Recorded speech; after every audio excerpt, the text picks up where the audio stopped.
Pak, mohon maaf. Kalau perlu, kasih tahu seperti anak-anak kita. Sekarang anak-anak kita kalau mengambil sesuatu bagi kiri, kita bilang apa? Mana tangan bagus nak? Mana tangan yang baik nak? Nampaknya kayaknya yang dewasa pun dia begitu. Mana tangan yang bagus Pak?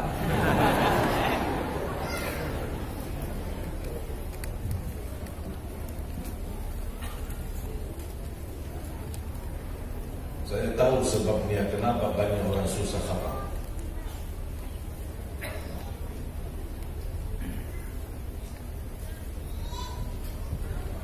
A'udzu billahi minasyaitonir rajim. Bismillahirrahmanirrahim. Alhamdulillahi rabbil alamin arrahmanir rahim maliki yaumiddin. Iyyaka na'budu wa iyyaka nasta'in. اهدنا الصراط المستقيم صراط الذين أنعمت عليهم غير المغضوب عليهم ولا الضالين آمين. بسم الله الرحمن الرحيم ألف لام ميم ذلك الكتاب لا ريب فيه هدى للمتقين الذين يؤمنون بالغيب ويقيمون الصلاة ومما رزقناهم ينفقون. Ini dia lagi baca kan? Sambil dia baca, والذين يؤمنون بما أنزل إليكم من الله واليوم kapan habisnya?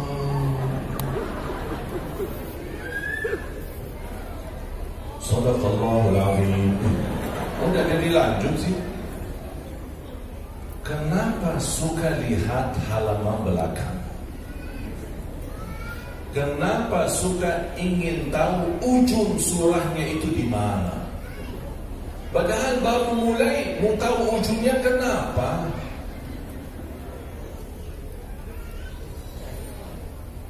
Dan ketika kita mulai, jangan pindahkan halaman sebelum selesai. Selesai baru pindahin halaman. Baca lagi selesai, pindahin halaman. Kalau sudah puas, tutup Al-Quran.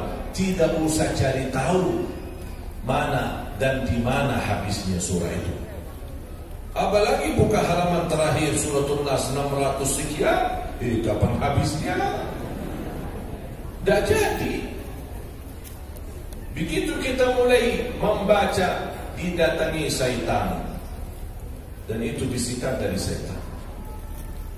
Kita semangat, ingin khatam, didatangi syaitan. Kamu ngapain? Saya lagi baca Quran. Buat apa kamu baca Quran? Saya ingin khatam. Emang kamu tahu berapa banyak halaman? Tak perlu tahu, saya mau baca. Saya dapat nasihat dari Syekh Al-Jabir, saya tidak boleh pindahin halaman. Saya mau baca apa adanya. Begitu puas saya tutup Al-Quran. Saya tidak perlu tahu kapan habis dan di mana ujung surat. Tak perlu saya tahu. Cukup saya mulai, sepuasnya baru saya tutup. Kata setan, tapi kan penasaran. Penasaran. Tak apa-apa. Saya tahu kamu ikhlas. Insya Allah diterima di sisi Allah. Jangan takut. Tapi dah apa-apa pindahin halaman. Kita kan penasaran, saya ingin tahu itu habis Al-Baqarah itu sampai mana. Dan saya tak mau, tak berani. Saya mau baca apa adanya. Biar saya tahu kamu ikhlas. Saya yakin kamu ikhlas. Tapi dah apa-apa, buka aja. Saya sebenarnya ingin mengetahuinya. Penasaran banget. Oh gitu. Cuman ingin tahu aja ya. Iya. Habis itu tak apa-apa kamu baca. Oh gitu ya udah. Begitu buka, langsung dibisikin lagi. Kan banyak. Kata, ya tuh banyak. Kamu kan ada janji, ada urusan, mau ketemu orang. Kapan mau baca dan ketemu orang? Tidak bisa. Terlalu banyak itu. Tak apa-apa, Sadaqallahul Azim dulu. nanti kamu ketemu orang, nanti kapan-kapan bisa baca. Oh gitu ya. Ya udah, terima kasih Syaitan. Malah terima kasih sama Syaitan. Itu yang terjadi. Saya sering memperhatikan ada satu jamaah di masjid, baca-baca dari masih baca terus. Suka bin, saya bilang, Pak, cari apa Pak? Mungkin Bapak lupa ada simpan uang di dalamnya.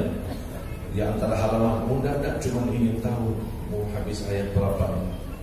Pak, tidak usah pindahin halaman. Dan itu aja dibaca. Kalau sudah selesai pindahin. Kalau sudah puas tutup Quran. Tidak usah lihat halaman belakang. Tidak usah tahu. Fokus aja mulai. Yang difikirkan kapan mulai, bukan kapan habis. Setuju?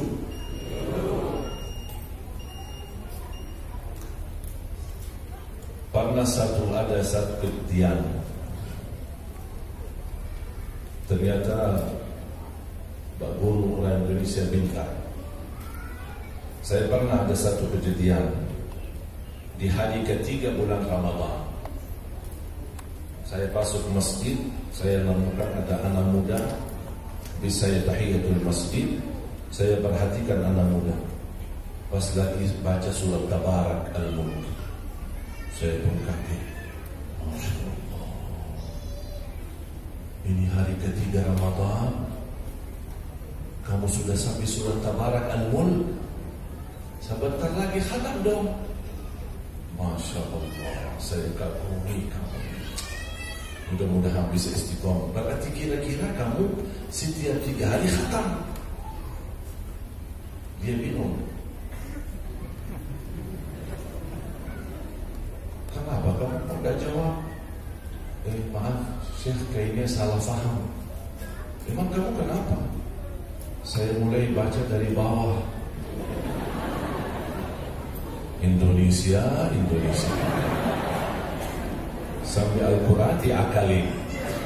Khatam dari Al-Fatihah sampai An-Nas, malah dia mau khatam dari An-Nas sampai ke bawah, ke atas.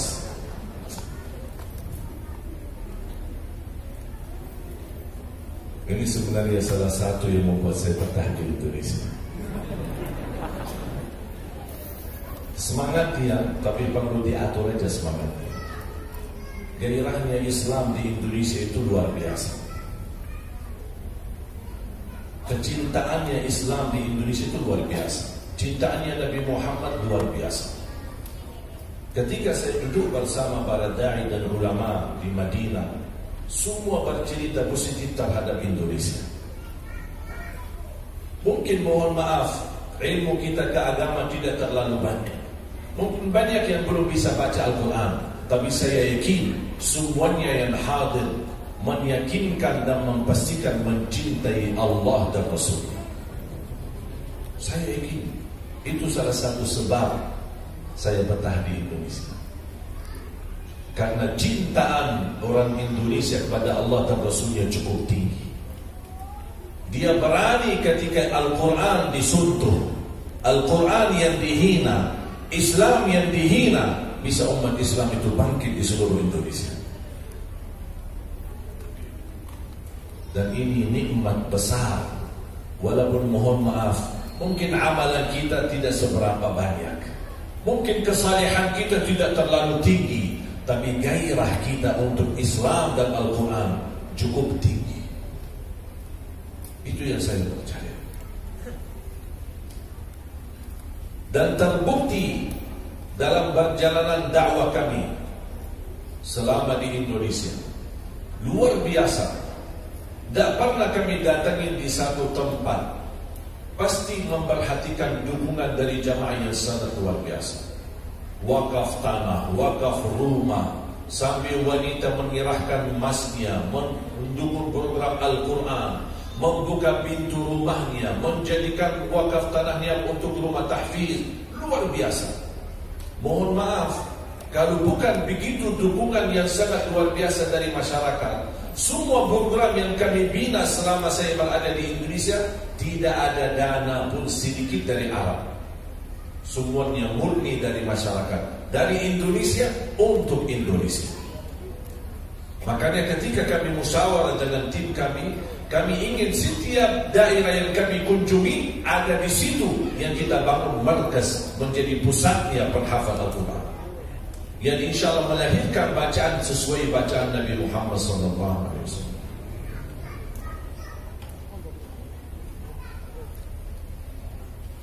Menghadapi tantangan ada, ujian ada, musibah ada, tapi tidak membatasi semangat.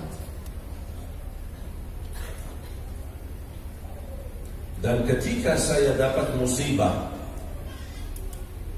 ujian kemarin, saya meningkatkan doa sampai saya berkata, saya kan ada urusan pribadi saya sama Allah, tidak ada yang tahu. Saya bilang, ya Allah, jangan dulu ditusuk saya terima, tapi jangan mati dulu ya Allah. Bukan saya takut mati, tapi ya Allah, saya belum mau mati karena belum selesai tugas. Kalau sudah selesai capek mencapai 1 juta berhafal Quran, tidak apa-apa ya Allah, cabutlah nyawanya.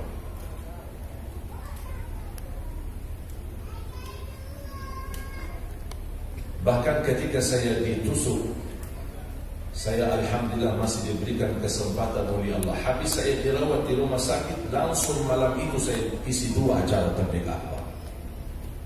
Sambil panitia minum, sambil Kapolda Lampung, istirahat aja di hotel.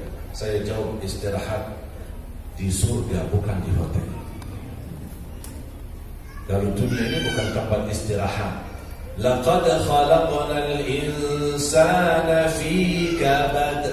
Kabad, kerja keras, perjuangan, capek, mujahadah, jihad sampai mati. Inna salati wa nusuki wa mahyaya wa mamati lillahi rabbil alamin. Semua karena Allah. Jangan takut, tak ada yang mati sebelum waktunya.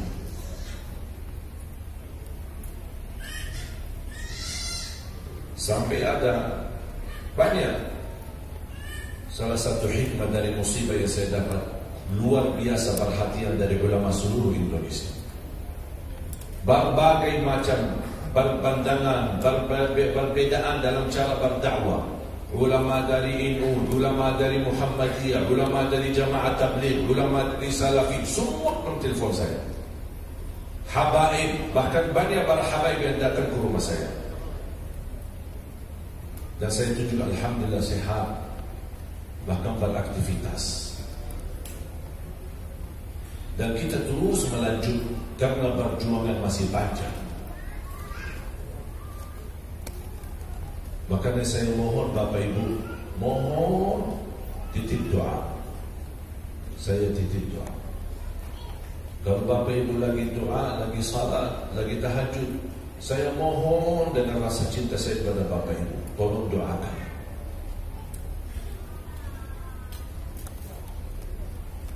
Wallahi Bapak Ibu, kalau antum tahu cita saya untuk Indonesia, akan kita bersama-sama bela mati-matian. Masih panjang. Mohon maaf saya tidak tinggal di Madinah. Kalau boleh berkata mana yang lebih baik, Indonesia atau Madinah? Mohon maaf, Madinah lebih baik. Madinah tanah suci. Kalau di Indonesia ada banyak makam para wali, disebut wali Songo, ada banyak ulama dan habaib, tidak ada yang lebih baik daripada Rasulullah. Biarpun 1000 makam wali di Indonesia, masih lebih baik Madinah. Karena Nabi Muhammad SAW.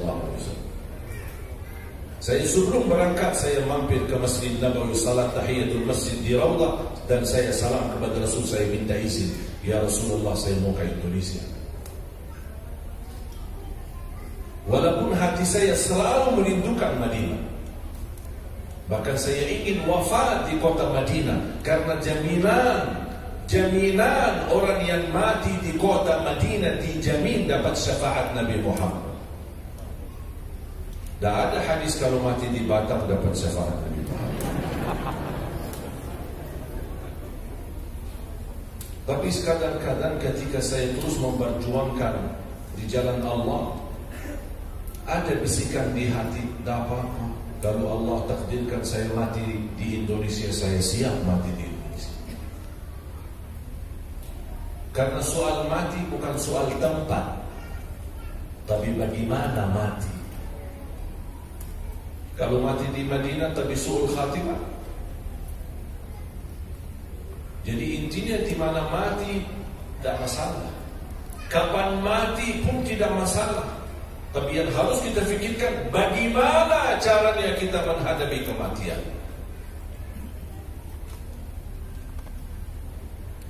Dan ketika saya ditusuk, istri saya kenangisan, khawatir. Saya bilang, saya kenapa kamu nangis? Alhamdulillah. Alhamdulillah. Selalu ucapkan alhamdulillah. Inna lillahi wa inna ilaihi raji'un. Saya belajar apapun musibah yang saya hadapi, sekecil apapun, sebesar apapun, sebelum berkata inna lillahi wa inna ilaihi raji'un, saya ucapkan alhamdulillah.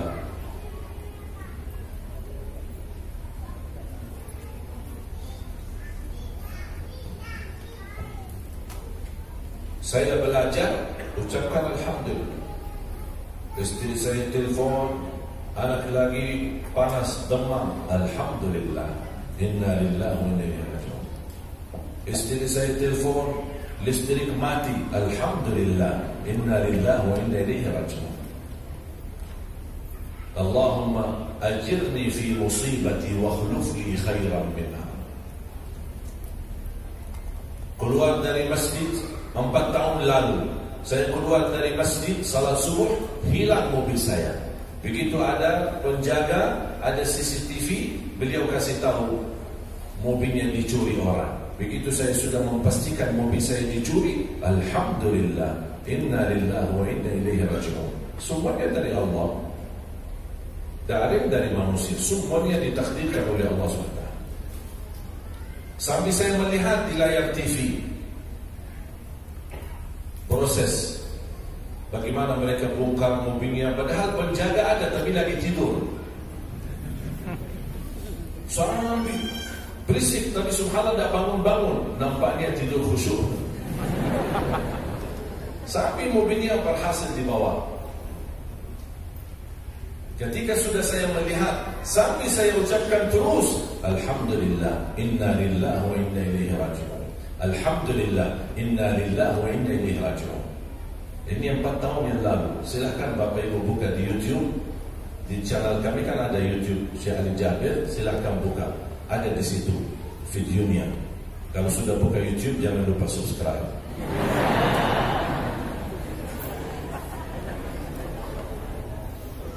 Begitu saya sudah meyakinkan mobil saya dicuri, saya berdoa, ya Allah, kalau memang mobil saya dicuri ini untuk kebutuhan mereka, mereka sedang susah, sedang stres urusan kebutuhan keluarga, ya Allah, saya ikhlaskan mobil itu untuk menutupi kebutuhan mereka. Tapi ya Allah, seandainya maling ini ternyata maling istiqomah, jadikan pencurian ini yang terakhir dan bukakan pintu taubat baginya dan ampuni dosanya. 2 minggu kemudian saya menerima telepon dari polisi Metro Jaya, ditangkap mereka. Dan sesuai laporan ternyata maling istiqomah.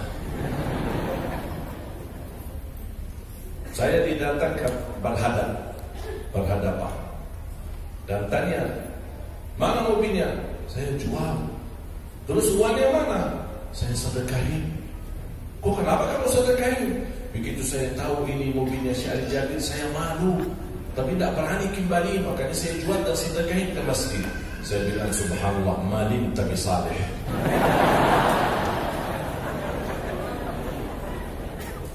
Ujian. Tenang Bapak Ibu, kalau kita percaya ujian itu datang dari Allah, dan Allah Maha Baik, Allah Maha Kasih Sayang, Allah Rahman Rahim, kenapa menderita? Kenapa stres? Itu kan dari Allah. Allah Maha Adil, Allah Rahman, Allah Rahim. Tak mungkin datang dari Allah yang buruk. memberikan sesuatu takdir, walaupun pandangan kita itu buruk, pasti yakini di belakang keburukan banyak hikmah dan pelajaran.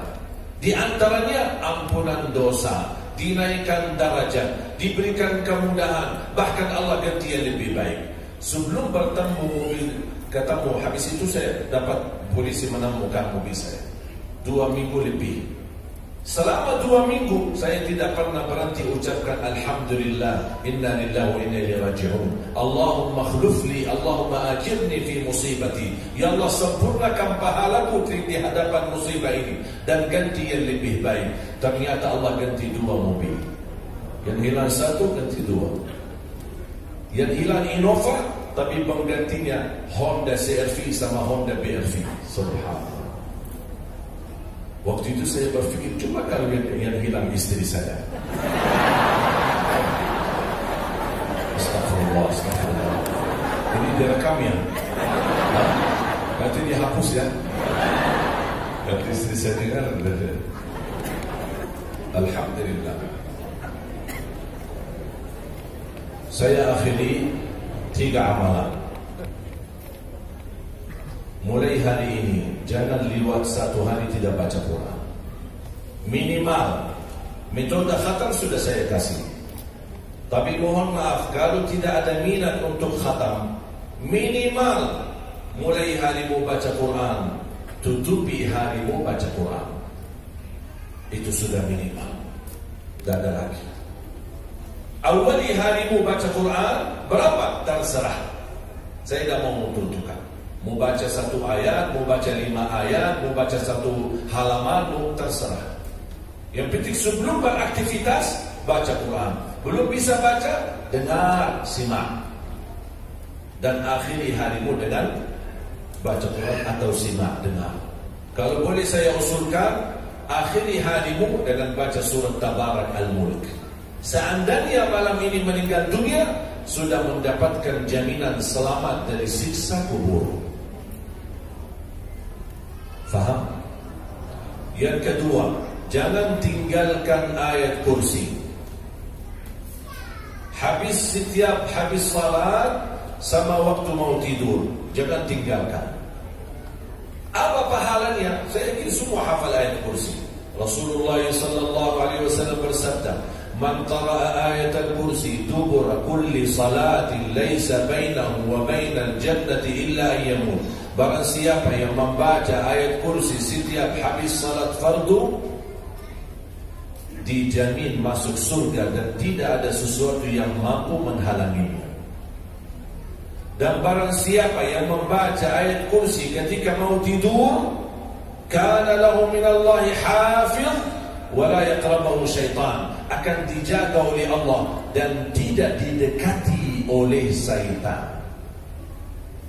Mohon maaf Bapak Ibu, anaknya sudah terlanjur tidur, belum baca ayat kursi, tidak apa-apa Bapak Ibu sambil usap kepalanya, bacakan ayat kursi.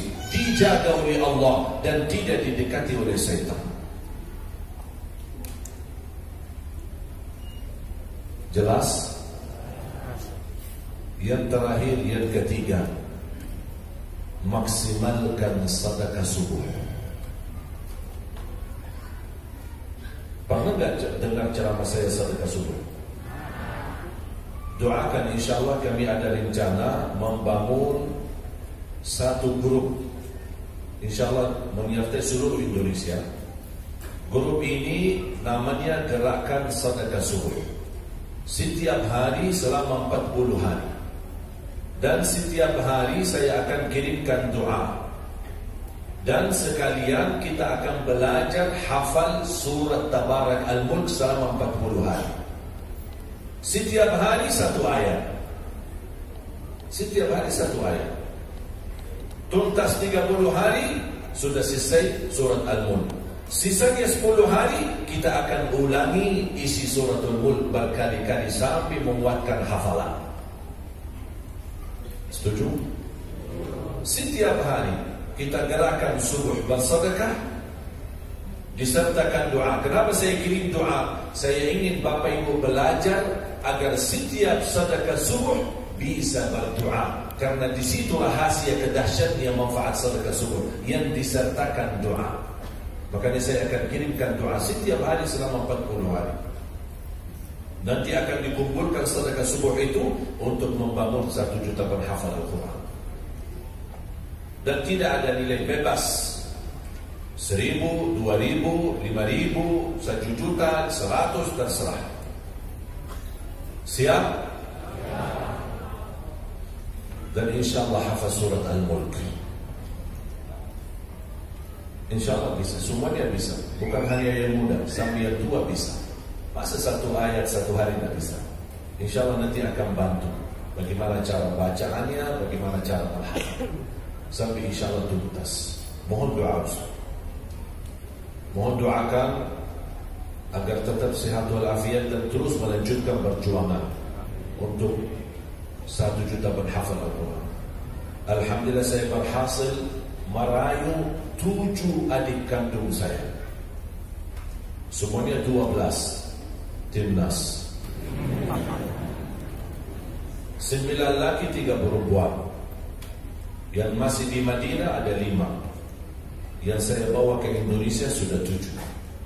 Yang laki dan perempuan. Dan supaya mereka betah, saya nikahkan di Indonesia. Yang laki nikah sama wanita Indonesia, yang perempuan nikah sama laki Indonesia. Jangan khawatir ibu-ibu, masih ada lagi. Bahkan saya dorong adik-adik saya, kalau boleh masing-masing nikah 4 dan setiap istri melahirkan 1 lusi. Semuanya menjadi hafal Al-Quran. 48 anak, semuanya hafal Al-Quran. Gimana Pak, setuju? Ibu-ibu setuju?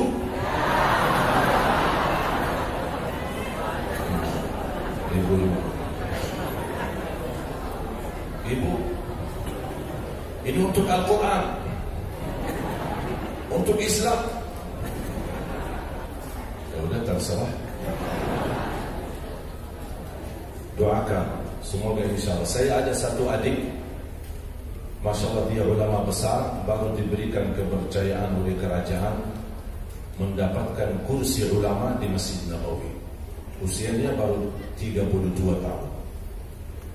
Baru dia dapat juga tamatan S3 di bidang fikih dan S3 lagi di bidang hadis. Jadi saya merayu dia berkali-kali untuk datang ke Indonesia, dia belum mau. Dia berkata saya sibuk belajar. Sampai sekarang masih sibuk belajar. Dan dia memiliki keahlian dalam ilmu warisan, ilmu faraid. Bagi-bagi warisan dia sangat memahami dan sangat dalam. Saya sudah berkali-kali merayu untuk dia datang, karena saya percaya kalau beliau seperti beliau datang, insya Allah manfaatnya banyak. Karena ilmunya besar dan masih sangat muda. Tapi beliau belum mau. Sampai saya pernah goda dia, ada perempuan cantik di sini, ayo sini. Ternyata tidak bisa digoda. Doakan, insya Allah kita terus berupaya. Dan program 1 juta penghafal Al-Quran, mohon maaf Bapak Ibu, bukan milik Ali Jabir atau keluarga Ali Jabir. Tapi saya harap menjadi milik kita bersama. Yang diabadikan di sini bukan nama Ali Jabir, tapi yang diabadikan di sini nama negeri kita Indonesia. Kalau besok kita meninggal dunia, insya Allah semua bacaan orang-orang yang kita fasilitasi, bukan kita bisa hafal, bukan karena kita bisa baca. Mungkin Bapak Ibu bisa gagal menjadi penghafal Al-Quran, tapi jadikan memfasilitasi para penghafal Al-Quran dengan segala upaya dan kemampuan. Allah akan berikan pahala bacaan dan hafalan mereka, dan tertulis nama kita mendapatkan syafaatnya Al-Quran. Milik kita bersama, perjuangan kita bersama, dan amal saleh kita bersama.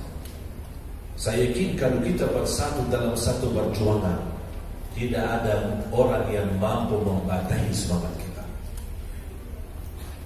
Makanya selalu saya mengingatkan, kalau musuh Islam berkeinginan menghancurkan dan memecahkan kita, tapi kalau kita tidak pernah ada niat buruk walaupun terhadap musuh, kita tidak ingin menghancurkan musuh, tapi kita ingin membangkitkan Al-Quran dan akhlakul Quran di tengah masyarakat umat Islam. Masa orang yang membawa kebatilan berani Masa orang yang membawa kemunafikan berani? Kita aja yang di atas kebenaran, kita malu. Kita sudah janji di alam ruh, dan kita berjanji sama Allah subhanahu wa ta'ala, tidak ada Tuhan yang disembah selain Allah. Dan kalimah la ilaha illallah adalah janji kita sama Allah sampai mati. Jangan dirubah-rubah janji itu. Dan kita selalu baca, raditu billahi rabba wa bil islami dina wa bi Muhammadin nabiyyan wa rasulah. Dan insya Allah kita atas kebenaran ini sampai akhir hayat, meninggal dunia insya Allah husnul khatimah. Bapak Ibu, mohon izin saya serahkan kepada panitia sebelum saya tutup doa. Mohon jangan kemana-mana, sesaat lagi kami kembali.